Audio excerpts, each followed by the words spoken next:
Welcome my dear learners for this course on Design of Machine Elements 1. In this module 2 we were discussing about design for impact strength and design for fatigue strength. So far we have discussed 5 different varieties of cases of problems in design for fatigue strength. So in today's class we are going to discuss the final variety of problem on design for fatigue strength, that is combined axial and bending fatigue loading. The problem number 7 of our discussion on design for fatigue strength states that a steel cantilever member shown in figure is subjected to a transverse load at its end that varies from 45 Newton up to the 135 Newton down. As an axial load varies from 110 Newton compression to 450 Newton tension. Determine the required diameter at the change of section for infinite life using a factor of safety of 2.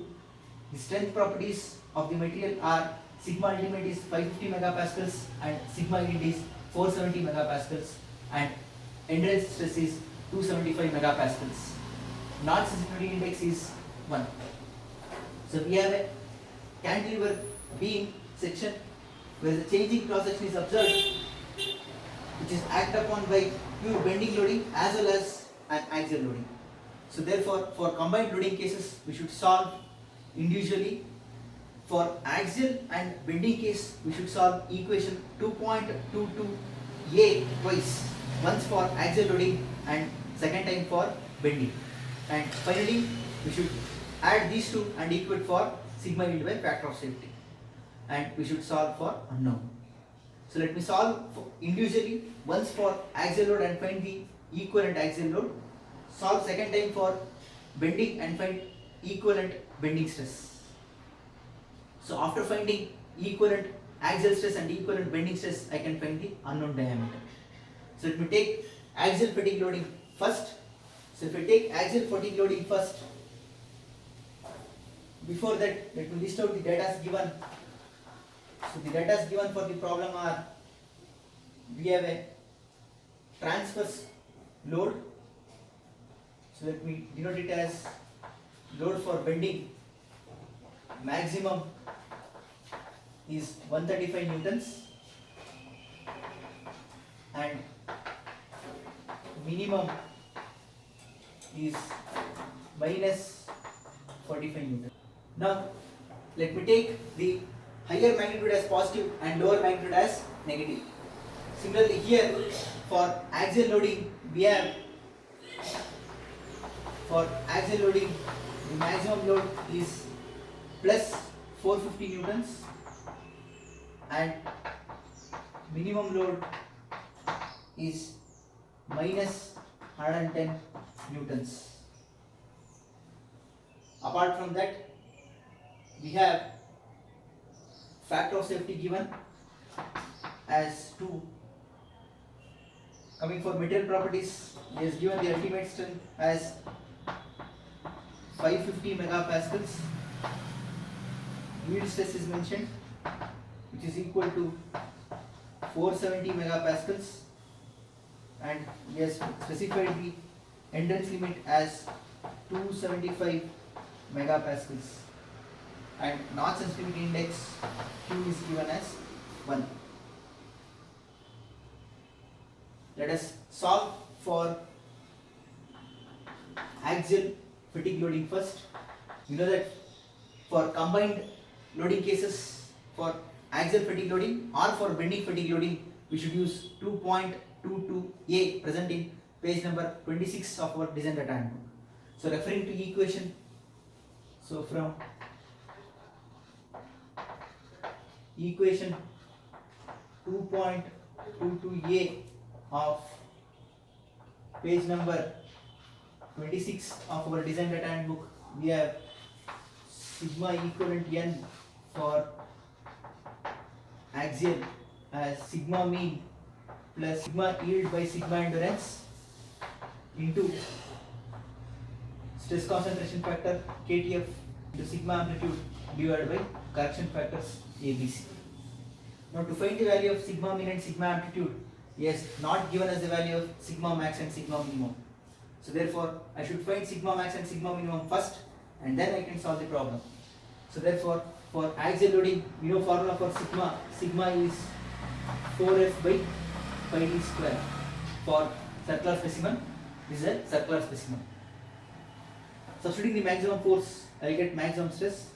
So sigma max is equal to 4 times maximum axial force is 450 newtons divided by pi d square. So if I solve, I will get 4 into 450 as 1800 by pi d square. If I solve for sigma minimum, I get 4 into minus 110 by pi d square, that is minus 440 by pi d square.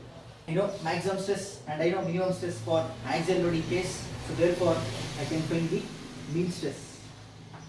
Sigma mean is sigma max plus sigma minimum by 2.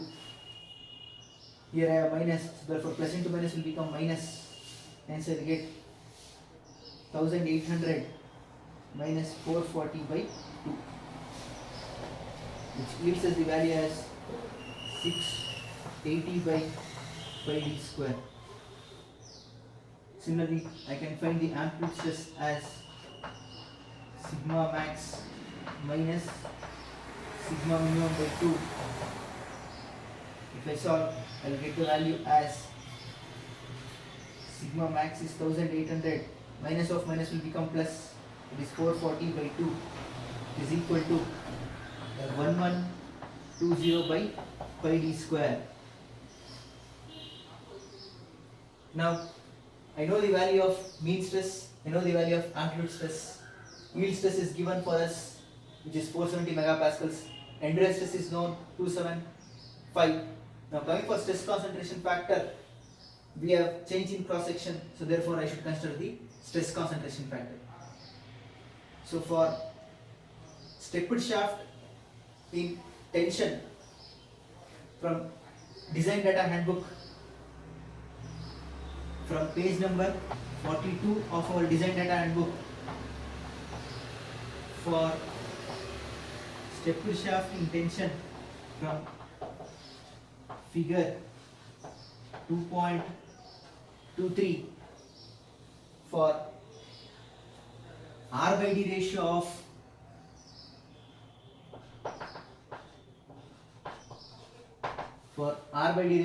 0.2 and D by D ratio of 2. If you refer to this graph, it will intersect the line of the stress concentration factor nearer to 1.65. So therefore, bit less than 1.65. Therefore, I can adopt the value of stress concentration factor Kt as 1.64. Now, coming for factors A, B, C. Coming for factor A, we have A is equal to 0.7, referring to page number 25 of our design data handbook for axial fatigue loading. And coming for the value of B, if not given, always assume the value as 0.85.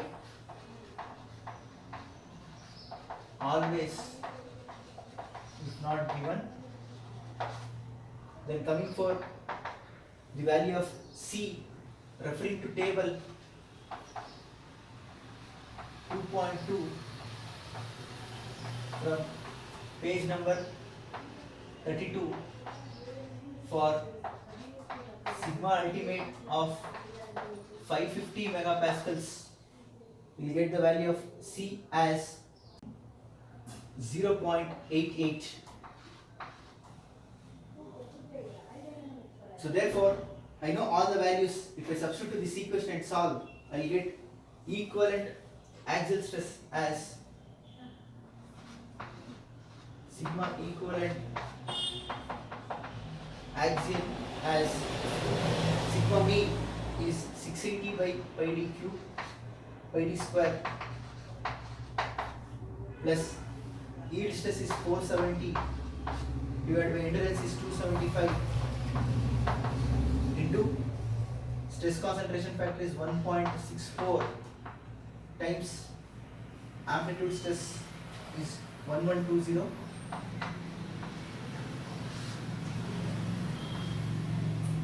by pi d square into ABC factors. ABC factors as 0.7, 0.85 and 0.88. So therefore, if I solve for this, I will get sigma equivalent n axial as will be equal to 6675.527 divided by pi d square. 6675.527 by pi d square. Let me keep this equation. So this is what I got for axial fatigue loading. So now I should repeat the same procedure for reverse bending case. Now moving for reversed bending. Now for bending fatigue loading, we should find sigma equivalent bending. Now to find sigma equivalent bending, I don't know the value of sigma max and sigma minimum to find sigma mean and sigma amplitude. So first I should find the value of sigma max and sigma minimum. For bending case, we know that sigma is equal to 32 mb by pi d cube, but mb is also unknown. But if you observe the diagram, it is a cantilever beam, so therefore bending moment is force into perpendicular distance. So considering the maximum force, I can get maximum bending moment, thereby I can find the maximum stress. Considering minimum force, I will get minimum bending moment. Using minimum bending moment, I can find minimum stress. So we know that for cantilever beam, bending moment is given by force into perpendicular distance L, Fl. So therefore, MB max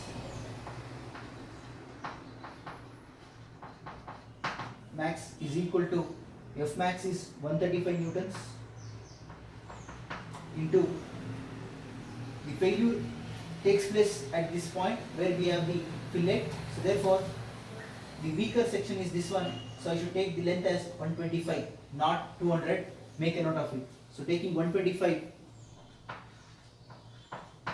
the bending moment will be 135 into 125, which is equal to 16875 Newton millimeters. So similarly, if I find minimum bending moment, the minimum force is minus 45 into arm length is 125. So therefore, minimum bending moment will be minus 45 into 125, which is equal to minus 5625 Newton millimeters. Now I can find the maximum and minimum bending stress. So therefore, sigma max is equal to 32 into 16875 by pi d cube, which will be equal to 32 into 16875 is equal to 54 into 10 to the power of 4 by pi d cube. Sigma minimum equal to 32 into minus 5625 by pi d cube, which is equal to 32 into minus 5625, which is minus 180, sorry, minus 18 into 10 to the power of 4 by pi d cube. I know the value of sigma max and sigma minimum, so therefore I can find the value of sigma mean and sigma amplitude.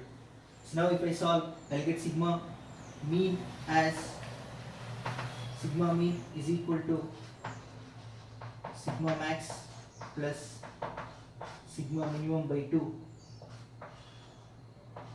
which is equal to plus into minus will become minus, so therefore 54 minus 18 by 2.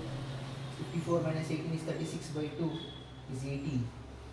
So 18 into 10 to the power of 4 by pi d cube. Sigma amplitude will become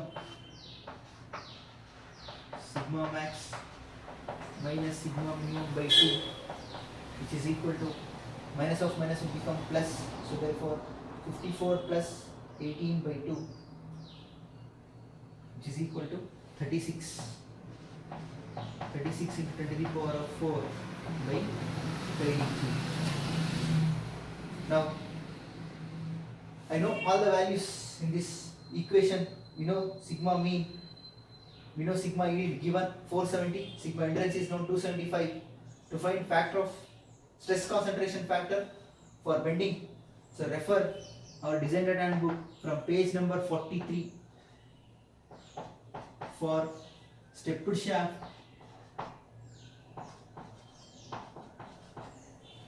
in bending. For stepped shaft in bending, from figure 2.25, from figure 2.25, for r by d is equal to 0.2 and d by d is equal to 2, if you intersect the curve, it will intersect for kt nearly equal to 1.45, bit less. So therefore let us adopt the value as 1.44. 1.44. Now coming for bending fatigue loading, we know that the load correction factor is 1 and the surface correction factor is 0.85 and the size correction factor is 0.88. Now I know all the values. If I substitute this equation and solve, I will get equivalent stress in bending as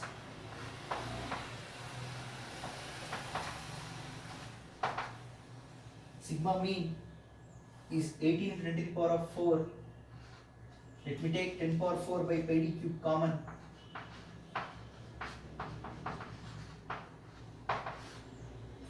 So left out with 18 plus sigma yield is 470 by sigma endurance is 275 multiplied by stress concentration factor is 1.44 into amplitude stress is just 36. I should write because I have taken 10 power 4 by pi d cube as common. Coming for ABC factors, we have 1 into 0.85 into 0.88. If I solve this, I will get sigma equivalent bending as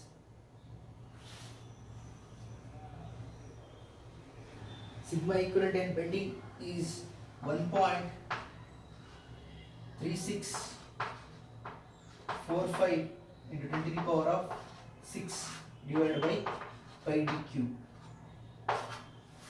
So once you complete the case 2, that is bending fatigue loading, now finally I should use sigma yield by factor of safety is equal to sigma equivalent axial plus sigma equivalent bending. Now we know all the values. If you substitute and solve, we can determine the diameter. Substituting the values, we have sigma yield as 470, which is equal to sigma equivalent and axial is calculated, which is